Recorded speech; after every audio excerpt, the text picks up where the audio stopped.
जो पिछली क्लास में मैंने आपको बताया था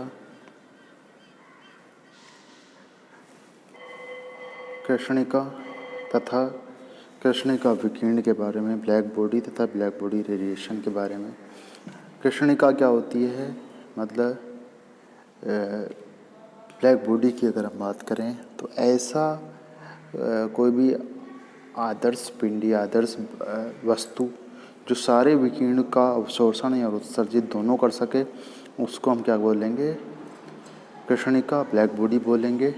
और जो वस्तु होगी, मीन्स ब्लैक बॉडी होगी, पिंड होगा, उससे उत्सर्जित जो विकिरण होंगे उसको हम क्या बोलेंगे, कृष्णिका विकिरण बोलेंगे। और ब्लैक बॉडी से, कृष्णिका से जो उत्सर्जित विकिरण होते हैं उनकी प्रवृत्ति केवल तापमान पर निर्भर करती है। मीन्स आवृत्ति, इंटेंसिटी और तरंग दैर्ध्य के बीच में अगर हम विकिरण का एक आरेख ड्रा करते हैं तो इसका जो आरेख होगा वो केवल तापमान पर निर्भर करता है, वो कृष्णिका की प्रवृत्ति पर निर्भर नहीं करता है। आगे अगर हम देखें प्रकाश विद्युत प्रभाव, photo electric effect. Photo electric effect क्या होता है या प्रकाश विद्युत प्रभाव क्या होता है? प्रकाश विद्युत प्रभाव, फोटो इलेक्ट्रिक इफेक्ट मतलब फोटो मतलब फोटोन मतलब प्रकाश, इलेक्ट्रिक मतलब विद्युत मतलब इलेक्ट्रिसिटी, प्रभाव मतलब प्रकाश डालने से अगर इलेक्ट्रिसिटी उत्पन्न हो रही है, मतलब प्रकाश से विद्युत उत्पन्न हो रहा है, तो उसको हम क्या बोलेंगे, प्रकाश विद्युत प्रभाव बोलेंगे, फोटो इलेक्ट्रिक इफेक्ट बोलेंगे। कुछ धातुएं जैसे हम लेते हैं पोटेशियम, रुबिडियम, सीजियम, मतलब ऐसी धातुएं जो आसानी से इलेक्ट्रॉन का त्याग कर देती हैं। ऐसी कोई भी अगर हम धातु लेते हैं और उसकी सतह पर उपयुक्त आवृत्ति वाला प्रकाश डालते हैं, अगर उपयुक्त आवृत्ति वाला प्रकाश डाला जाता है तो उससे क्या होगा, उससे उसकी सतह से इलेक्ट्रॉन निकलता है। मतलब जैसे कोई भी ये सरफेस है, यहाँ पे हमने क्या किया, एक उपयुक्त आवृत्ति वाला, उपयुक्त एनर्जी ऊर्जा वाला विकिरण डाला, तो उससे क्या होगा, इस सतह से इलेक्ट्रॉन निकल जाएगा। इलेक्ट्रॉन निकलेगा, इलेक्ट्रॉन से क्या होगा, विद्युत का फ्लो होगा। तो विद्युत का फ्लो उससे होता है। जैसे हमने यहाँ पे एक डायग्राम लिया, ये क्या हो गया, इधर धातु है, इधर क्या है, ये इलेक्ट्रोड मीन्स डिटेक्टर है, सूचकांक है, मतलब जिससे हमें पता चलता है। इससे हमने बैटरी से, हाई वोल्टेज की बैटरी से कनेक्ट किया, तो बैटरी से क्या होगा, वो पोटेंशियल डिफरेंस डेवलप होगा।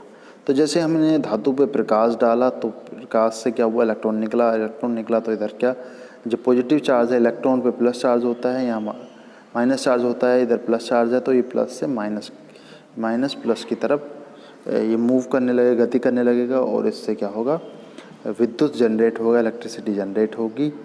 तो इस प्रभाव को हम क्या बोलते हैं, प्रकाश विद्युत प्रभाव बोलते हैं, फोटो इलेक्ट्रिक इफेक्ट। मतलब धातु पर प्रकाश डालने पर उससे इलेक्ट्रॉन निकलता है, जिससे विद्युत फ्लो करता है, जिसे हम बोलते हैं प्रकाश विद्युत प्रभाव। आगे अगर हम देखें कुछ पॉइंट्स इसके बारे में, क्या क्या पॉइंट्स है। पहला पॉइंट अगर हम देखें, धातु की सतह से प्रकाश कुंज के टकराते ही उसकी सतह से इलेक्ट्रॉन निकलते हैं, अर्थात धातु की सतह से इलेक्ट्रॉन निष्कासन तथा सतह पर प्रकाश पुंज के टकराने के बीच समय अंतराल नहीं होता है। मतलब जो प्रकाश कुंज जो सतह पर टकराएगा, जैसे ही प्रकाश कुंज सतह पर आके टकराएगा वैसे ही इलेक्ट्रॉन यहाँ से निकल जाएगा। यहाँ पे टाइम लैग, मतलब टाइम का कोई गैप नहीं होगा। ऐसा नहीं है कि 10 बजे हमने फोटोन डाला और 10:30 बजे इलेक्ट्रॉन यहाँ से निकल रहा है। जैसे क्लास में तुम्हें भेज रहा हूँ 10 बजे और वो इंटरनेट स्लो होने की वजह से उसको अपलोड होने में टाइम लग गया, पता चला 15 मिनट लग गए, तो आपको 10:15 बजे मिली, लेकिन मैंने भेजी किस टाइम पे, 10 बजे पे। तो ये क्या हो गया, एक टाइम लैग हो गया 15 मिनट्स का। भाई मैं तो भेज रहा हूँ 10 बजे, आपको मिल रहा है 10:30 बजे, 10:15 पे। तो ये टाइम लैग, इस तरह का टाइम लैग नहीं होता है, ये बड़े पंक्चुअल रहेंगे इस मामले में। जैसे ही फोटोन सरफेस से आके टकराएगा वैसे ही इलेक्ट्रॉन क्या होगा, निकल जाएगा। लेकिन ऐसा नहीं होता है कि सदा इलेक्ट्रॉन का निष्कासन हो। इलेक्ट्रॉन का निष्कासन कब होगा, जब एक मिनिमम ऊर्जा की जो आवश्यकता होती है, न्यूनतम ऊर्जा की जो आवश्यकता होती है इलेक्ट्रॉन के निष्कासन के लिए, वो अगर उस प्रकाश पुंज में उपस्थित है तभी इलेक्ट्रॉन का निष्कासन होगा। मतलब भाई इलेक्ट्रॉन को निकालने के लिए एनर्जी चाहिए, हमने मान लिया 10 जूल, और जो प्रकाश कुंज हम डाल रहे हैं उसकी एनर्जी है 9 जूल, तो इलेक्ट्रॉन वहाँ से नहीं निकलेगा, क्योंकि वहाँ जितनी एनर्जी का रिक्वायरमेंट है, ज़रूरत है, वो नहीं है। हाँ, एनर्जी अगर प्रकाश कुंज का 12 जूल होता या 15 जूल होता तो इलेक्ट्रॉन आसानी से वहाँ से निष्कासित हो जाता।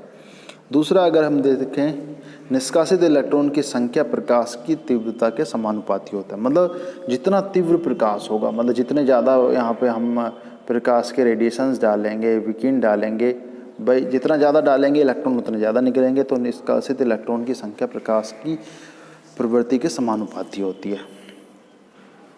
तो अभी जैसे मैं बता रहा था कि ऐसा कोई जरूरी नहीं है कि सदैव इलेक्ट्रॉन निकलेगा, वही है हमारा तीसरा पॉइंट। प्रत्येक धातु के लिए एक अभिलाक्षणिक न्यूनतम आवृत्ति होती है, एक मिनिमम थ्रेशोल्ड फ्रिक्वेंसी होती है, जिसे देहली आवृत्ति कहते हैं। थ्रेशोल्ड फ्रिक्वेंसी जिसको हम कहते हैं, देहली आवृत्ति कहते हैं, और जिससे कम आवृत्ति का पर प्रकाश विद्युत प्रवाह प्रदर्शित नहीं होता है। मतलब इससे कम आवृत्ति का अगर हम प्रकाश डालेंगे तो उससे प्रकाश विद्युत प्रभाव वो प्रदर्शित नहीं होगा। जब म्यू मतलब म्यू नोट हो गया, तो थ्रेशोल्ड फ्रिक्वेंसी है उसको हम दर्शा देते हैं म्यू नोट से, मतलब मिनिमम जो रिक्वायर्ड है हमें कम से कम इतना होना चाहिए। तो म्यू जो है वो म्यू नोट से ज़्यादा होना चाहिए या उसके बराबर होना चाहिए। जब म्यू नोट से ज़्यादा होगा, भाई जब एनर्जी हम ज़्यादा दे रहे हैं, जितनी एनर्जी इलेक्ट्रॉन के निष्कासन के लिए चाहिए उससे, तो कुछ एनर्जी क्या होगी, बच जाएगी, जो गतिज ऊर्जा के रूप में परिवर्तित हो जाएगी, मतलब उसकी गति कराने में वो काम आएगी। तो अगर हमने जो मिनिमम एनर्जी ऊर्जा चाहिए उससे ज़्यादा ऊर्जा का प्रकाश कुंज डाला, तो बची हुई ऊर्जा का क्या होगा, इलेक्ट्रॉन की गतिज ऊर्जा के रूप में परिवर्तित हो जाएगी। गतिज ऊर्जा अगर हमें निकालना है तो कैसे निकालेंगे, भाई जो हमने क्वांटा या फोटोन डाला उसकी ऊर्जा कितनी है, एच म्यू है, और जो मिनिमम ऊर्जा चाहिए इलेक्ट्रॉन के निष्कासन के लिए वो एच म्यू नोट है। दोनों का जो अंतर हो गया H mu minus H mu naught, वो किसके इक्वल हो जाएगा, वो हो जाएगा इलेक्ट्रॉन की काइनेटिक एनर्जी के इक्वल। काइनेटिक एनर्जी होती है, मीन्स गतिज ऊर्जा होती है ½mv²। ये समीकरण कहाँ से रही है, ऊर्जा के संरक्षण के नियम के अनुसार ही आएगी, क्योंकि law of conservation of energy का एक नियम होता है जो हमें बताता है कि ऊर्जा को ना तो हम उत्पन्न कर सकते हैं, ना उसको हम डिस्ट्रॉय कर सकते हैं, ना तो बना सकते हैं, एक रूप से वो दूसरे रूप में परिवर्तित हो सकती है। भाई जो रेडिएशन एनर्जी थी, क्वांटा जो था, वो किसमें परिवर्तित हो गया, गतिज ऊर्जा में परिवर्तित हो गया। यहाँ पे अगर हम देखें ये सारे क्या क्या इसका जो हमने टर्म यूज़ किया उसका क्या मीनिंग है। एम ई जो है इलेक्ट्रॉन का द्रव्यमान है, वी इसका वेग है, एच मी जो है टकराने वाले फोटोन की ऊर्जा है, एच मी नोट इलेक्ट्रॉन के निष्कासन करने के लिए आवश्यक न्यूनतम ऊर्जा है, एच मी जिसे कार्यफलन वर्क फंक्शन डब्ल्यू नोट कहते हैं। तो अभी तक जो भी हम पढ़ रहे थे वो क्या पढ़ रहे थे कि मीन्स विद्युत चुंबकीय विकिरण या जो प्रकाश होता है उसकी द्वैत प्रवृत्ति होती है, उसी के बारे में हम पढ़ रहे थे। उसका हम अब निष्कर्ष निकालने वाले हैं। क्या निष्कर्ष हमारे पास आता है, प्रकाश के कण सामान्य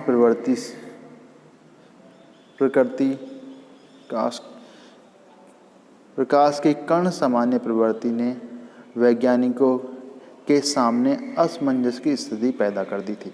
मतलब पहले क्या था, प्रकाश को क्या माना जाता था, वो तरंग माना जाता था, लेकिन कुछ गुण जो है वो तरंग मान के उसको हम नहीं समझा पा रहे थे, तो इसलिए इसको क्या माना गया, कण भी माना गया। तो प्रकाश की कण समान प्रकृति ने वैज्ञानिकों के सामने एक असमंजस की स्थिति पैदा कर दी। एक तरफ तो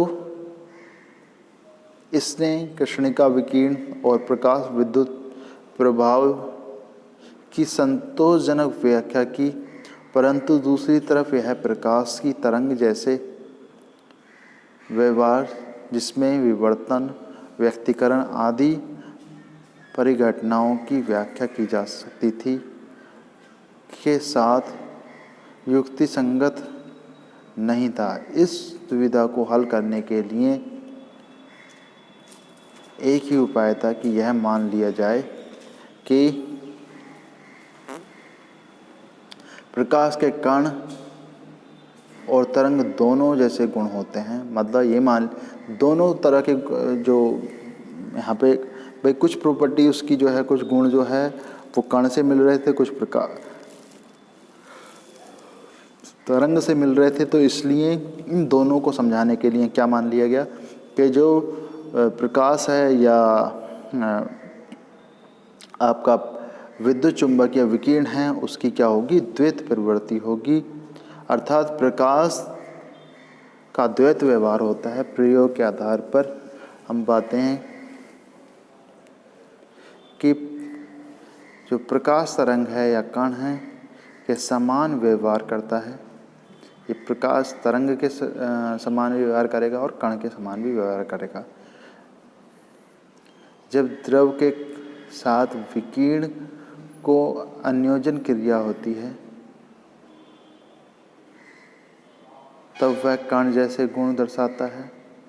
मतलब जब द्रव के साथ विकिरण की जो द्रव पे हम विकिरण को डालते हैं तब वो किस तरह के गुण दर्शाएगा, कण के जैसे गुण दर्शाएगा।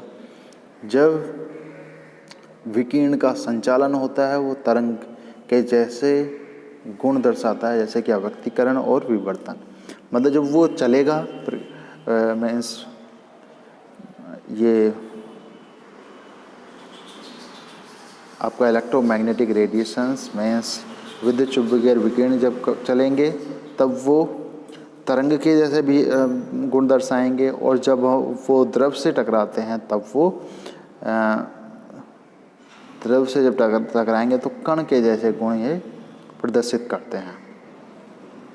आगे अगर हम देखें परमाणु संरचना, आधुनिक जो विचार है, मॉडर्न कंसेप्ट जो है, परमाणु की आधुनिक संरचना के ज्ञान के लिए डी ब्रोगली के द्रव के द्वैत प्रवृत्ति के सिद्धांत और हाइजेनबर्ग के अनिश्चितता के सिद्धांत को समायोजित करके तरंग सिद्धांत प्रतिपादित किया गया। मतलब डी ब्रोगली कंसेप्ट और Heisenberg uncertainty concept means Heisenberg के अनिश्चितता के सिद्धांत को और डी ब्रोगली के द्रव के द्वैत प्रवृत्ति के सिद्धांत को, दोनों को मिला के एक नया सिद्धांत प्रतिपादित किया गया जिसको हम बोलते हैं तरंग सिद्धांत, वेव मॉडल और क्वांटम थ्योरी।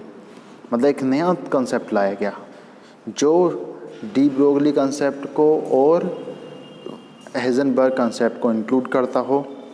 क्योंकि जो बोर मॉडल था, जो